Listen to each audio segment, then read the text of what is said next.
నమస్కారం YSR TV news కు స్వాగతం. నా పేరు సాయి ప్రసాద్. ముందుగా ఇవాల్టి హెడ్లైన్స్. పరిస్థితులు బాగుంటే మీ అందరినీ మరింత సంతోషపెట్టేవాడిని. ఉద్యోగ సంఘాలతో CM Jagan. Puttur market committee నూతన చైర్మన్, వైస్ చైర్మన్ సభ్యుల ప్రమాణ స్వీకారం. కార్యక్రమంలో పాల్గొన్న ఎమ్మెల్యే ఆర్కే రోజా. టీకా వేసుకో, బహుమతి తీసుకో.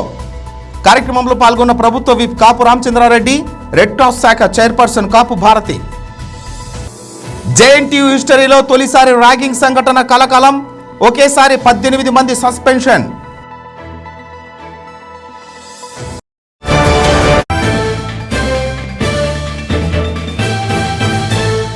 ముఖ్యమంత్రి వైఎస్ జగన్మోహన్ రెడ్డితో పీఆర్సీ సాధన సమితి సమావేశమైంది. మంత్రివర్గ ఉపసంఘంతో 2 రోజుల పాటు సుదీర్ఘంగా జరిగిన చర్చలు ఫలించడంతో పీఆర్సీ సాధన సమితి సమ్మె నిర్ణయాన్ని ఉపసంహరించుకుంది. ప్రభుత్వం తమ కోరికలను మన్నించడంతో సమ్మెలోకి వెళ్లడం లేదని నేతలు ప్రకటించారు. చర్చలు సఫలం కావడంతో సీఎం జగన్తో ఉద్యోగ సంఘాలు ప్రత్యేకంగా భేటీ అయ్యాయి. ఈ సందర్భంగా ఆర్థిక పరిస్థితి బాగోలేకపోయినా ఇంత మేలు చేసినందుకు సీఎంకు ఉద్యోగ సంఘాల నేతలు ధన్యవాదాలు తెలిపారు. నిజంగా అందరు సంతోషంగా చూడడం కూడా చాలా సంతోషాన్ని ఇస్తుంది. ఒకటి మీ అందరికీ మరోసారి కూడా నేను వినయపూర్వకంగా ఒక్క విషయం చెప్పదలుచుకున్నాను. ఈ ప్రభుత్వం మీది. Please keep that in mind. In fact ఈరోజు నేను మంచి చేయగలిగడానికి 4 అడుగులు ముందుకు వేయగలుగుతున్నాను అని అంటే మీ కోఆపరేషన్ ఉంటేనే నేను చేయగలుగుతాను.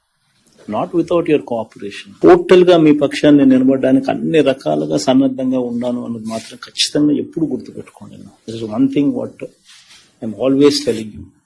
అన్ఫార్చునేట్ గా పాలిటిక్స్ దీంట్లో గానే ఇన్వాల్వ్ అయినాయి అని అంటే ఒక మంచి వాతావరణం నెలకొల్పకుండా ఉండేదానికోసం సిచ్యువేషన్ తీసుకొని పోతాయి. జరగలేదు ఏదైనా విషయంలో అన్నప్పుడు there is always an anomalies committee. You can always approach the anomalies committee. And going further కూడా నేను ఇంకోటి కూడా చెప్తా ఉన్నాను. This committee with the 3 ministers and CS and Ramakrishna Reddy and Chandrasekhar అన్న ఏదైతే మీరు ఫామ్ చేసినారో ఇది లెట్ ఇట్ కంటిన్యూ.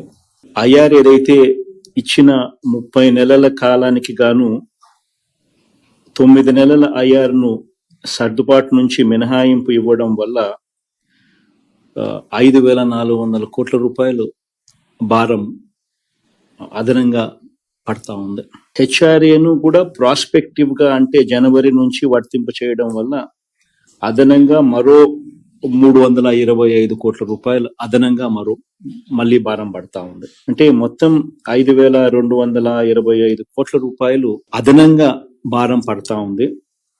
ఈ అదనంగా భారం పడేది కాకుండా ప్రతి సంవత్సరం ఇక రికరింగ్ ఎక్స్పెండిచర్ కింద హెచ్ఆర్ఏ వల్ల ఇప్పుడు మార్పు చేసిన హెచ్ఆర్ఏ వల్ల 800 కోట్లు, అడిషనల్ క్వాంటమ్ ఆఫ్ పెన్షన్ వల్ల మరో 450 కోట్లు, ఈ సిసిఏ వల్ల మరో 80 కోట్లు. అంటే ఈ మొత్తం కలిపితే 1,330 కోట్ల రూపాయలు ఇది అదనంగా రికరింగ్ గా ఇంతకు ముందు మనం పిఆర్సి ప్రకారం 10,247 కోట్ల రూపాయలు ప్రతి సంవత్సరం ఏదైతే పెరుగుతుంది ఈ సంవత్సరం కన్నా నెక్స్ట్ ఇయర్ పెరుగుతుందని మనం అనుకున్నాము. దానికి ఈ 1,330 కోట్ల రూపాయలు రికరింగ్ గా 11,577 కోట్ల రూపాయలు ఈ సంవత్సరం కంటే ఇంకా నెక్స్ట్ ఇయర్ రికరింగ్ గా పెరిగే అమౌంట్ అవుతుంది. ఎప్పుడైనా కూడా పలాంది కొద్దిగా తక్కువ చేస్తున్నాము అని చెప్పి ఎక్కడైనా అనిపించినప్పుడు తక్కువ అనిపించకూడదు అని చెప్పి రకరకాలుగా ప్రయత్నం చేస్తున్నాం. అనిపించకూడదు అని చూడడానికి కోసం అని 60 నుంచి 62 రిటైర్మెంట్ వయసు పెంచడం కూడా. పెంచడానికి కారణం ఒకటి 2 ఏళ్ల పాటు కనీసం అడిషనల్ శాలరీ వస్తుంది అని. దానివల్ల ఏమవుతుంది అని అంటే ఈ కొద్ది గొప్ప ఇక్కడ న్యాయం అనుకున్న మేరకు చేయలేకపోతాం ఉన్న పరిస్థితి నుంచి కనీసం ఎక్కడో ఒక చోట కాంపన్సేషన్ జరుగుతుంది అనే ఒక మంచి ఆలోచన నుంచి ఇది వచ్చింది. లేకపోతే మీరు అడిగింది లేదు, అది చేయమని చెప్పి అడిగింది లేదు, డిమాండ్ లేదు. కానీ ఎక్కడో ఒక చోట ఇది ఇవ్వలేకపోతా ఉన్నామంటే కనీసం ఎక్కడో ఒక చోట ఇక్కడన్నా మంచి జరగాల, పాపం జరిగించినట్టుగా ఉండాలా, దానివల్ల వాళ్ళకి మేలు జరగాలనే ఉద్దేశంతోనే చేసినాం. సో అది కానీ ఎంఐజీలో కూడా అది ఆల్సో అంటే వెంటనే కనిపిస్తుంది ప్రతి కాన్స్టిట్యున్సీ యూనిట్ చేయాలని. సో ప్రతి అడుగులోనూ కూడా all what I'm trying to tell is we are with you. అది ఎప్పుడు మనసులో పెట్టుకోండి.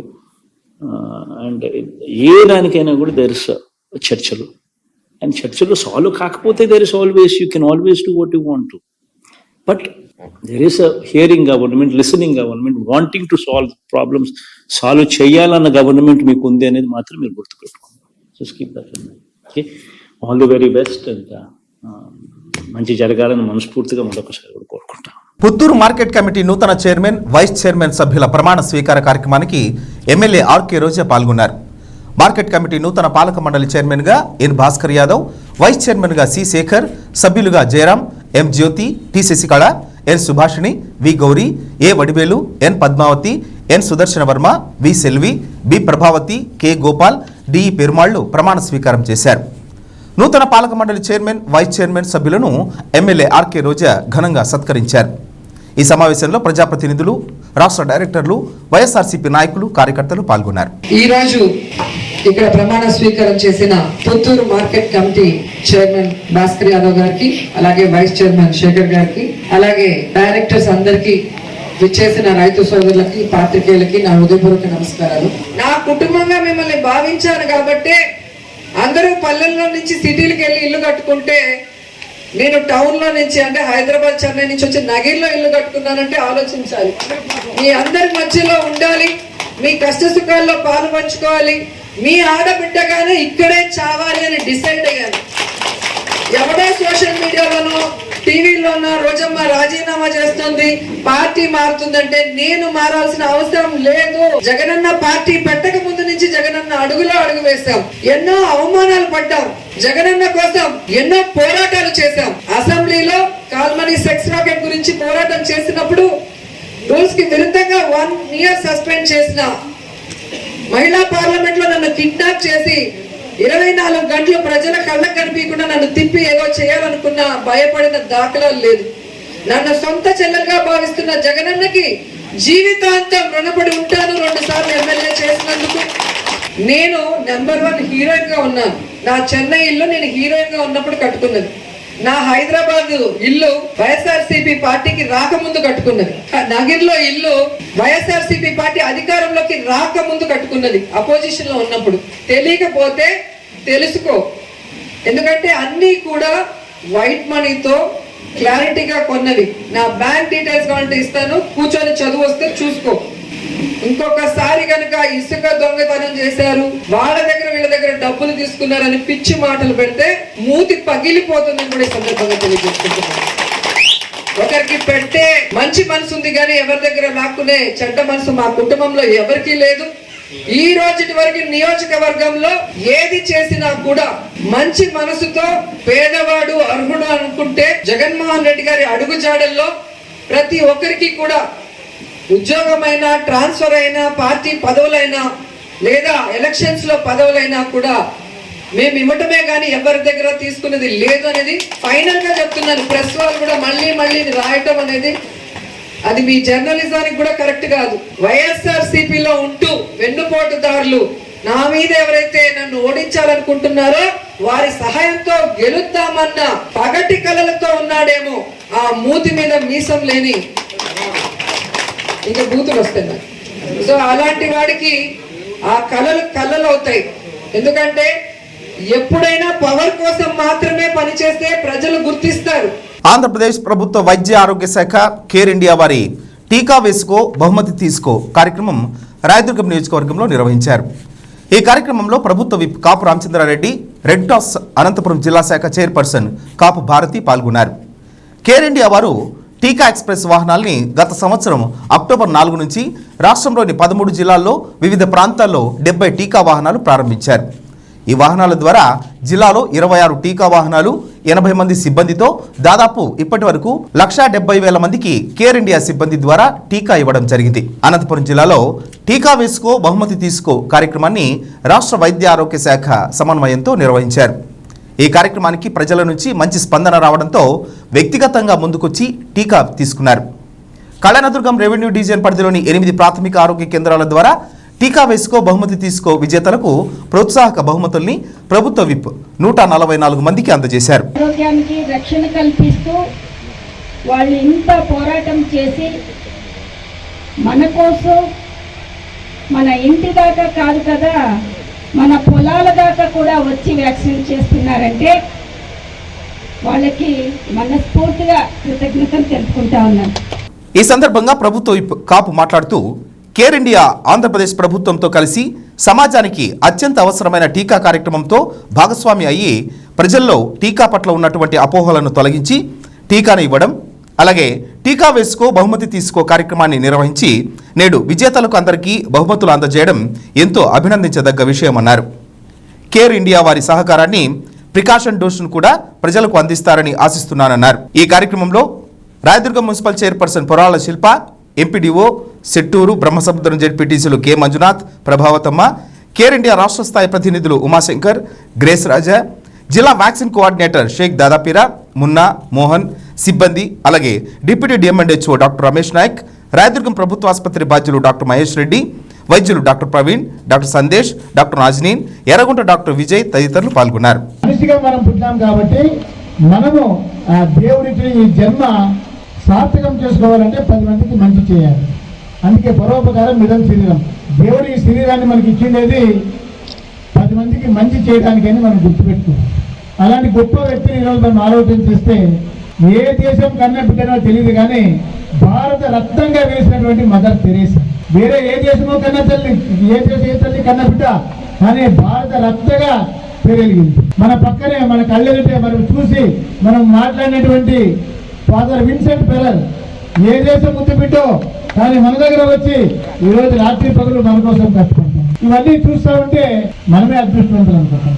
అదేవిధంగా కేర్ ఇండియా సంస్థ గత 70 సంవత్సరాల నుంచి కూడా ఆరోగ్య విషయంలో, విద్య విషయంలో, ప్రజల జీవన విధానంలో మార్పులు తీసుకునే విషయంలో కానివ్వండి, పౌష్టికాహారం లోపంలో కానివ్వండి, ఇతరత్ర సమాజంలో ఉన్నటువంటి వ్యసనాలని పోగొట్టే విషయంలో కానివ్వండి, అనేకమైనటువంటి క్షేత్రాల్లో వాళ్ళు కష్టపడి పనిచేస్తూ ఉన్నారు. నిజంగా నాకు కూడా ఎందుకో కానీ ఇంతవరకు తెలుసుండే. ఉమాశంకర్ గారు మాట్లాడేటప్పుడు ఒకసారి ఇంటర్నెట్లో చూసిన కేర్ ఇండియా ఏమి ఎప్పుడు అని చెప్పేసి 70 ఏళ్ళు ఎన్నో గొప్ప గొప్ప కార్యక్రమాలు వాళ్ళు చేసి ఉన్నారు. కాబట్టి కేర్ ఇండియా టీం అందరికీ కూడా మా ప్రాంతంలో మా ప్రజల కోసం ఎవరైతే పనిచేస్తూ ఉన్నారో అందుకు ప్రజల తరఫున హృదయపూర్వకమైనటువంటి ధన్యవాదాలు తెలియజేస్తా ఉన్నాను. కోవిడ్ వ్యాక్సినేషన్ వేసుకోవడానికి ఎవరికైనా జ్వరం వస్తే జ్వరం రాదా? 10 మంది ఉన్నామంటే వారిలో ఎవరో ఒకరికి జ్వరం వస్తుంది, ఎవరో ఒకరికి జ్వరం వస్తుంది. మరి కామన్ 100 మంది ఏదో కోవిడ్ వ్యాక్సిన్ తీసుకోకపో 100 మంది ఒక దగ్గర పెట్టు, 100 మందిలో ఊరికి రేపు జ్వరం వస్తుంది గ్యారెంటీగా. మామూలుగా ఉంటాయి అవన్నీ కూడా. కానీ వ్యాక్సిన్ తీసుకున్నప్పుడు జ్వరం వస్తే వ్యాక్సిన్ వల్ల జ్వరం వచ్చింది, వ్యాక్సిన్ తీసుకున్నప్పుడు పరిస్థితి వస్తే వ్యాక్సిన్ తీసుకోవడం వల్ల. అభార్తం ఎక్కువ, అపోహలు ఎక్కువ, అవగాహన తక్కువ. మనకు అవగాహన తక్కువ, అపోహ ఎక్కువ. కానీ కేర్ ఇండియా వాళ్ళు చేస్తూ ఉండేది అపోహలు తగ్గించి అవగాహన పెంచుతూ ఉన్నారు. ఆ అపోహలు తప్పించి అవగాహన పెంచుతూ ఉన్నారు. ఇది చాలా మంచిదన్నమాట. జేఎన్టీయూ హిస్టరీలో తొలిసారి ర్యాగింగ్ సంఘటన కలకలం రేపింది. ఒకేసారి 18 మంది సస్పెన్షన్కు గురైన సంఘటన చర్చనీయాంశంగా మారింది. ఉన్నత విద్యకు బాటలు వేసుకోవాల్సిన చోట ర్యాగింగ్ వికృత రూపం దాల్చింది. అనంతపురం జేఎన్టీయూలో సీనియర్ విద్యార్థులు అర్ధరాత్రి దాకా డాన్సులు, అడ్డు అదుపు లేని విధంగా జూనియర్ విద్యార్థులను వేధిస్తున్న సంఘటన ఆలస్యంగా వెలుగులోకి వచ్చింది. సీనియర్ల వేధింపులతో జూనియర్లు వర్సిటీ అధికారులకు ఫిర్యాదు చేయడంతో అసలు విషయం వెలుగులోకి వచ్చింది. వర్సిటీలో సీనియర్, జూనియర్ విద్యార్థుల హాస్టళ్లు వేరువేరుగా ఉన్నప్పటికీ ర్యాగింగ్ జరగడం కాస్త ఆందోళన కలిగించే అంశం. జూనియర్లను సీనియర్ విద్యార్థుల హాస్టల్కు రప్పించి అర్ధరాత్రి దాకా అర్ధనగ్నంగా డాన్సులు చేయించడంతో పాటు పలు విధాలుగా వేధింపులకు పాల్పడుతున్నారు. దీనిపై ఫిర్యాదు అందుకున్న ప్రిన్సిపల్ సుజాత నేరుగా హాస్టల్కు వెళ్లి విచారణ చేపట్టారు. జూనియర్ విద్యార్థులు ఇచ్చిన 18 మంది పేర్లను పరిగణలోకి తీసుకుని ప్రాథమిక విచారణ అనంతరం వారిని సస్పెండ్ చేస్తున్నట్లు తెలిపారు. అలాగే జూనియర్లు కొందరు చెప్పకుండా సినిమాకు వెళ్లడంపై 3 విద్యార్థులను సస్పెండ్ చేశారు. సస్పెండ్ అయిన వారు కొన్ని రోజుల పాటు హాస్టల్లోకి, క్లాసుల్లోకి అనుమతించేది లేదని స్పష్టం చేశారు. ర్యాగింగ్కు పాల్పడిన వారిలో 18 మంది chemical, computer sciences group second year విద్యార్థులు ఉన్నారు. ఆ కాలేజీలో గత కొద్ది రోజులుగా ఫస్ట్ ఇయర్ వాళ్ళని ర్యాక్ చేస్తున్నారు అని అంటుంటే మేము డైలీ ఫస్ట్ ఇయర్ స్టార్ట్ అయినప్పటి నుంచి మేము రెగ్యులర్గా డ్యూటీస్ వేస్తాము. సో డైలీ ఒక 3 వెళ్తారు స్టాఫ్ మెంబర్స్. వెళ్ళినప్పుడు అంతా కూడా పిల్లలు మాకేమీ ర్యాగింగ్ లేదు, జస్ట్ పేర్లు కూడా అడగట్లేదు, మాకు ర్యాగింగ్ లేదనే చెప్తున్నారు. బట్ స్టిల్ మేము వెళ్తున్నాము, వార్న్ చేస్తున్నాము, అన్నీ చేస్తున్నాము. బట్ మాది ఎంటైర్లీ 0 ర్యాగింగ్ క్యాంపస్ అండి. బట్ మొన్న రాత్రి అన్ఫార్చునేట్గా మేము రౌండ్లోకి వెళ్ళినప్పుడు జస్ట్ ఒక 2 పిల్లలు కనిపించలేదు మీన్స్ 7:30 అప్పుడు వాళ్ళు లేరు. లేకపోతే ఇమ్మీడియట్గా నేను, hostel manager, all deputy wardens అందరూ కూర్చొని వెళ్ళి సెకండ్ ఇయర్, థర్డ్ ఇయర్ వాళ్ళు, ఫైనల్ ఇయర్ వాళ్ళు ఏమైనా ర్యాక్ చేస్తున్నారేమో అని అక్కడంతా చూసాము. నార్మల్గా థర్డ్ ఇయర్, ఫైనల్ ఇయర్ ఎవరు చేయట్లేదు, వాళ్ళ నుంచి కామెంట్స్ కూడా లేవు. బట్ సెకండ్ ఇయర్ వాళ్ళు చేస్తున్నారు అని విన్నాము. బట్ వాళ్ళు కూడా చేయట్లేదు. బట్ అన్ఫార్చునేట్ థింగ్ ఏంటంటే మొన్న చేశారు, ఒక 2-3 పిల్లలు కనిపించలేదు. సో మేము వెళ్ళేసి వాళ్ళకి వార్నింగ్ ఇచ్చి సెకండ్ ఇయర్ హాస్టల్ దగ్గరికి వెళ్ళి మొత్తం రైట్ ఫ్రమ్ 5:30 to 10:30 వరకు ఉన్నాము. ఆ సెకండ్ ఇయర్ వాళ్ళు అందరూ ఉన్నారు అక్కడ, బట్ ఫస్ట్ ఇయర్ వాళ్ళు కనిపించట్లేదు. తర్వాత తెలిసింది ఏంటంటే వాళ్ళు ఆ పిల్లల్ని పేర్లు అడిగి, అంటే వాళ్ళు ఏమంటారు, వాళ్ళ వెర్షన్ ఏంటంటే మేము వాళ్ళకి హెల్ప్ చేయడానికి తీసుకెళ్ళి జస్ట్ చెప్పాము అంటున్నారు. బట్ ఎనీవే అది ఫస్ట్ ఇయర్ వాళ్ళని ఏం మాట్లాడినా అది ర్యాగింగ్ కిందకే వస్తుంది. కాబట్టి ఇమ్మీడియట్గా మేము మొన్న నైట్ జరిగిందండి అది. నిన్న మార్నింగ్ హాలిడే కాబట్టి ఎమర్జెన్సీ సిఎస్సి మీటింగ్ కాల్ చేసాము. That is highest body in our college. Call చేసి ఇమ్మీడియట్గా ఫస్ట్ హ్యాండ్గా వాళ్ళకి యాక్షన్ తీసుకోవాలి కాబట్టి ఆ స్టూడెంట్స్ అందరినీ సస్పెండ్ చేశాము. హాస్టల్ నుండి సస్పెండ్ చేశాము, తర్వాత అకాడమిక్స్ నుంచి కూడా సస్పెండ్ చేశాము. కాలేజీ రేపు ఉంటుంది కాబట్టి రేపు కమిటీని వేసి ఒరిజినల్గా వాళ్ళకి ఏం యాక్షన్ ఇవ్వాలి అంటే, నార్మల్గా ఇనీషియల్గా యాక్షన్ తీసుకునే ఇది నాకు ఉంటుంది. ఒరిజినల్ యాక్షన్ తీసుకోవాలంటే అకార్డింగ్ టు గవర్నమెంట్ రూల్స్ ఒక కమిటీని ఫామ్ చేయాలి. వాళ్ళు ఇచ్చిన రిపోర్ట్ని బట్టి మళ్ళీ వన్స్ అగైన్ సిఎస్సి కాల్ చేసి అక్కడ పనిష్మెంట్ని ఇంప్లిమెంట్ చేయాలి సార్. ఆ ఫస్ట్ ఇయర్ వాళ్ళు ఇచ్చిన ఇన్ఫర్మేషన్ని బట్టి మాకు ఒక 18 నేమ్స్ తెలిసాయండి, 18 పేర్లు. వాళ్ళకి ఇమ్మీడియట్గా నిన్న మార్నింగ్ కూర్చొని వాళ్ళని క్లాస్ నుండి అకాడమిక్స్ నుంచి హాస్టల్ నుండి సస్పెండ్ చేస్తాం కూడా ఉంటారు. నార్మల్గా ఏంటంటే కాలేజీ టైం నుండి సాయంకాలం వరకు వాళ్ళు కాలేజీకి వెళ్తారు అనుకుంటాము. మేబీ ఆ కాలేజీ నుండి హాస్టల్కి వచ్చేటప్పుడు ఏమైనా వాళ్ళని తీసుకెళ్లారేమో సార్. అంటే జస్ట్ ఇది ఫస్ట్ హ్యాండ్ ఇన్ఫర్మేషనే. రేపు కమిటీని వేసి కంప్లీట్గా ఇన్ఫర్మేషన్ మీకు ఇస్తాం సార్. మరోవైపు ఈ సంఘటనపై సస్పెండ్తో పాటు ఒక కమిటీ వేసి తదుపరి ఎలాంటి చర్యలు తీసుకోవాలన్నది నిర్ణయం తీసుకుంటామన్నారు. మరోవైపు విద్యార్థులు సైతం తమను ర్యాగింగ్ చేస్తున్న మాట వాస్తవమేనని చెప్పారు. ప్రిన్సిపల్ వచ్చేసి ప్రాబ్లం క్లియర్ చేసేసింది. అయినా మళ్ళీ సీనియర్స్ ఫోన్ చేసి బూతులు వాడడము, చాలామందికి ఫోన్ చేయడం జరుగుతుంది సార్. ఈ ప్రాబ్లం అనేది మాకు సాల్వ్ అవ్వాల్సిందిగా కోరుకుంటున్నాను. జరుగుతూనే ఉంది సార్. అంతకుముందు జరుగుతుందో లేదో తెలియదు కానీ వచ్చినప్పటి నుంచి అయితే జరుగుతూనే ఉంది. స్టార్ట్ అవుతుంది. హాలిడేస్కి వెళ్ళొచ్చాక ఇంకా ఎక్కువైంది. అదే సార్, ఇంకా బట్టలు పోయి పడడం, అది చేయడం, మామూలుగా ఇంకా ఫోన్ చేయడం, ఆడుకోవడం, ఇలాంటివన్నీ చేసేస్తున్నారు సార్. కాలేజ్ దగ్గర నుంచి అక్కడ నుంచి తీసుకెళ్తారు సార్. ల్యాబ్ నుంచి వచ్చాక బయట పట్టుకుని తీసుకెళ్తారు సార్. సార్లు మ్యాక్సిమం స్ట్రిక్ట్గా ఉంటారు. కొన్ని సందర్భాల్లో వాళ్ళు కన్ఫ్యూజ్ చేసి కూడా స్టూడెంట్స్ని భయపెట్టించి ఫోన్లోనే నువ్వు లేట్గా రావాలని చెప్పేసి డిపార్ట్మెంట్లో చెప్పేసి అటువంటి సందర్భాల్లో తీసుకుని వెళ్తారు సార్. స్టూడెంట్స్ని ఫోన్ల ద్వారానే భయపెట్టి తీసుకుని వెళ్తున్నారు. ప్రిన్సిపల్ మేడం అందరి మీద యాక్షన్ తీసుకొని సస్పెండ్ చేసి పడేసింది సార్. ఫస్ట్ ఇయర్ అంటే ఈడే ఉంటారు సార్, లేపాక్షి హాస్టల్లో. సెకండ్ ఇయర్ అంతా వేరే హాస్టల్లో ఉంటారు సార్. జస్ట్ ఫోన్ మాత్రమే చేస్తారు సార్. ఈ మొన్న అయితే పిలిచిన మొత్తం మాకైతే ఎవరిని పిల్లలేదు సార్. ఇక్కడికైతే సీనియర్స్ ఎవరు రారు సార్, ఫుల్ స్ట్రిక్ట్ సార్. ఇక్కడ జస్ట్ ఫోన్లో మాట్లాడతాను సార్. ఎవరు వేరే బ్రాంచ్ వాళ్ళు సీనియర్తో అట్లా మాట్లాడినాకి వాళ్ళు వచ్చి గొడవ చేస్తున్నారు అంతే సార్. మొన్న అయితే వేరే డిపార్ట్మెంట్ వాళ్ళని పిలిచిపోయినారు సార్. సిఎస్సి వాళ్ళని అయితే 5 మెంబర్స్ పిలిచిపోయినారు సార్. అంతే సార్ మాకు తెలిసింది. వేరే బ్రాంచ్లో ఎంతమంది పోయినారో తెలియదు సార్. వాళ్ళ పేరు నంబర్ అడిగి వాళ్ళు చెప్పిన కన్సర్ట్ చెప్పి పంపించినారు అంతే సార్. నైట్ 1:30కి అట్లా మేడం వచ్చినారు సార్. అంతా సెర్చ్ చేసి వాళ్ళ సెకండ్ ఇయర్ హాస్టల్ అంతా సెర్చ్ చేస్తున్నారు సార్. నియర్లీ 22 మెంబర్స్ని ఏమో సస్పెండ్ చేస్తున్నారు సార్. అట్లే 3 మెంబర్స్ బయటికి సార్ ఫస్ట్ ఇయర్ వాళ్ళు వార్డెన్ చెప్పుకున్న బయటికి పోయిందాకి వాళ్ళని సస్పెండ్ చేస్తున్నారు సార్ హాస్టల్ నుంచి. మేము థర్డ్ ఇయర్ చదువుతున్నాను. మెకానికల్. నా పేరు రవిచంద్ర. థర్డ్ ఇయర్ చదువుతున్నాను. ఇక్కడ అది ఇక్కడ జేఎన్టీ అనంతపురం అయితే 0 ర్యాంక్ ఫ్రీ క్యాంపస్. ఇక్కడ వాళ్ళు ఏదో తెలియక 2-3 అబ్బాయిలు చేసినందువల్ల మనము మొత్తం క్యాంపస్ మనం అట్లా చేయలేదు. మీ 3rd year 4th year campus ఇది, హాస్టల్ ఇది. ఇందులో ఎటువంటి ర్యాంకింగ్ లేదు, ఇంతవరకు ఏం జరిగింది అట్లాంటి ఇష్యూస్ కూడా ఎక్కడ నేను ఫస్ట్ ఇయర్ నుంచి ఉన్నాను ఇక్కడ, నేను 3rd ఇయర్ ఇప్పుడు. ఇంతవరకు అట్లా ఇష్యూస్ ఏం లేవు. వాళ్ళు ఏదో తెలియక ఏదో చేసిన వల్ల మనం వాళ్ళు తప్ప ఏదో తెలియక చేశారు తప్పితే వాళ్ళు దేనికోసం కాదు. ఇట్లానే మొత్తం క్యాంపస్ అయితే ఏం చేయలేము, మొత్తం అంతా ర్యాంక్ ఫ్రీ క్యాంపస్ ఇది జేఎన్టీ అనంతపురం. అంటే ఫైనల్ ఇయర్ వాళ్ళు ఫస్ట్ ఇయర్ బుక్స్ ఇవ్వడం, వాళ్ళకి అంటే వాళ్ళని ఎట్లా అని వాళ్ళు మొబిలైజ్ చేయడం, మొత్తం అంటే నీటికి ఎట్లా ఏమి ఫ్యూచర్ ప్లాన్స్ ఏముంటాయి, ఫ్యూచర్ ఏముంటుంది మొత్తం చెప్పడం బాగా జేఎన్టీలో అన్ని. అంటే బయట ఎక్కడ లేదు ఇట్లా క్యాంపస్లో జూనియర్ సీనియర్స్ మధ్య ఇంటరాక్షన్ ఇట్లా ఉంటుంది. తాడిమర్రి మండలంలో రైతులకు అవగాహన సదస్సును ఏర్పాటు చేశారు. ఈ కార్యక్రమానికి డీసీఎంఎస్ చైర్మన్ చంద్రశేఖర్ రెడ్డి హాజరయ్యారు. ఈ సందర్భంగా ఆయన మాట్లాడుతూ ప్రభుత్వం అధికారంలోకి వచ్చిన తర్వాత రైతులకు సబ్సిడీతో ఎరువులు, క్రిమిసంహారక మందులు పంపిణీ చేస్తున్నామన్నారు. మందుల పంపిణీ అనంతరం సలహాలు, సూచనలు అందజేశారు. వైసీపీ ప్రభుత్వం రైతుల ప్రభుత్వమని డీసీఎంఎస్ చైర్మన్ చంద్రశేఖర్ రెడ్డి కొనియాడారు. ఈ కార్యక్రమంలో రైతులు తదితరులు కూడా పాల్గొన్నారు. తాడిమర్రి మండలంలో ఈరోజు రైతు అవగాహన సదస్సు ఏర్పాటు చేయడం జరిగింది.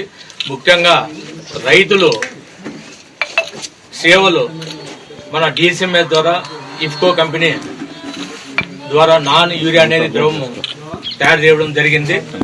దాని ద్వారా రైతులకు ముఖ్యంగా చీనా చెట్లకు ఇగురుకు బాగా పనిచేస్తుందని చెప్పడం జరిగింది. దానిని ముఖ్యంగా తాడిమర్రిలోనే స్టార్ట్ చేయాలనే ఉద్దేశంతో ఆ కంపెనీ ద్వారా ఈరోజు తాడిమర్రి మండలంలో ఇఫ్కో కంపెనీ ద్వారా నాన్ యూరియా, దానికి తోడు బెడ్షీట్లు, క్యాలెండర్లు కూడా ఈరోజు రైతులకు పంపిణీ చేయడం జరుగుతుంది.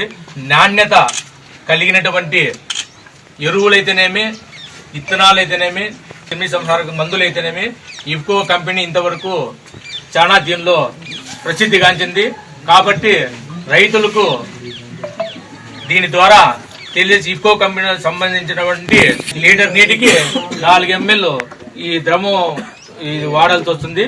ప్రతి ఒక్క రైతు కూడా ఈ సదస్సులో పాల్గొన్న అందరికీ రైతులకు నా నమస్కారం తెలుపుతూ, రైతులు ముఖ్యంగా ఎరువులు కంపెనీ పెట్టిన వాళ్ళు సరైనటువంటి సలహాలు ఇవ్వకుండా వాళ్ళు చెప్పిన మందులు వాడడంతో ఈ రోజు చాలా మంది రైతులు నష్టపోవడం జరిగింది. అంతేకాకుండా అనంతపురం జిల్లా రైతాంగము ముఖ్యంగా చీనా చెట్లు కూడా ఎక్కువ ఉన్న జిల్లా కాబట్టి ఈసారి వర్షంతో ఎక్కువ చెప్పి చాలా మంది పిందిలు రావడము, పంట నష్టం చాలా నష్టపోయింది.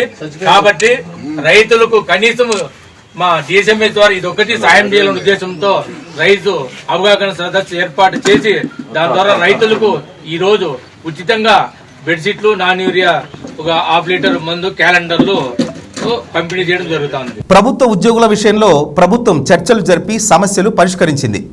మరి సచివాలయ ఉద్యోగులు ఏం పాపం చేశారని సచివాలయ ఉద్యోగుల సంఘం నాయకులు ప్రశ్నిస్తున్నారు. ఇవాళ సచివాలయ ఉద్యోగులు ప్రభుత్వ తీరుపై నిరసన వ్యక్తం చేశారు. తమకు అక్టోబర్ 2 నాటికే ప్రొబేషన్ డిక్లరేషన్ కావాల్సి ఉన్నా ఇప్పటి వరకు స్పందించడం లేదన్నారు. ప్రస్తుతం ప్రభుత్వం అమలు చేస్తున్న అన్ని పథకాలు తమ ద్వారానే జరుగుతున్నాయని, ప్రతి పనికి తమనే వినియోగించుకుంటోందన్నారు. వేతనం తక్కువ అయినప్పటికీ తాము ఓపికతో పనిచేస్తున్నామని, అయితే న్యాయంగా రావాల్సిన ప్రొబేషన్ కూడా తమకు ఇవ్వకపోతే ఎలా అని ప్రశ్నించారు. తాము హెచ్ఆర్ఏలు, ఫిట్మెంట్లు అడగడం లేదని, న్యాయంగా ఇస్తామన్న ప్రొబేషన్ మాత్రమే కోరుతున్నామని సచివాలయ ఉద్యోగులు తెలిపారు. పేరు డాక్టర్ భీమిరెడ్డి అంజన్ రెడ్డి, రాష్ట్ర అధ్యక్షులు గ్రామ వార్డు సచివాలయ ఎంప్లాయీస్ అసోసియేషన్. ఈ రాష్ట్ర ప్రభుత్వం ఈ గ్రామ వార్డు సచివాలయ ఉద్యోగులకు అక్టోబర్ 2 నాటికి ప్రొబేషన్ డిక్లరేషన్ కావాల్సి ఉండేది. అయితే ఇప్పటికీ అక్టోబర్ దాటిపోయి కనీసం 5 నెలలు అవుతున్నప్పటికీ కూడా ఇప్పటికి కూడా ప్రొబేషన్ డిక్లరేషన్ అవ్వలేదు. పైగా ఈ డిక్లరేషన్ కాకపోవడం వల్ల గ్రామ వార్డు సచివాలయ ఉద్యోగులు ఎన్నో ఆర్థిక ఇబ్బందులు ఎదుర్కొంటున్నారు. గత 2 సంవత్సరాలు కూడా ఎన్నో ఇబ్బందులను ఎదుర్కొని అయినా సరే ఆ కష్టాలను గుండెల్లోనే దాచుకొని ఈ రాష్ట్ర ముఖ్యమంత్రి గారు, ఈ రాష్ట్ర ప్రభుత్వం ఇన్ని ఉద్యోగాలు ఇచ్చింది అని చిత్తశుద్ధితో పనిచేసాం. ఈ రాష్ట్ర ప్రభుత్వానికి మంచి పేరు కూడా తీసుకురాగలిగాం. కానీ గ్రామ వార్డు సచివాలయ ఉద్యోగుల బతుకులు మాత్రం చాలా వర్ణనాతీతంగా ఉన్నాయి. క్షేత్రస్థాయిలో గ్రామ వార్డు సచివాలయ ఉద్యోగులు వచ్చే అన్ని పథకాలను కూడా తీసేశారు ప్రభుత్వ ఉద్యోగులమని పేరు చెప్పి.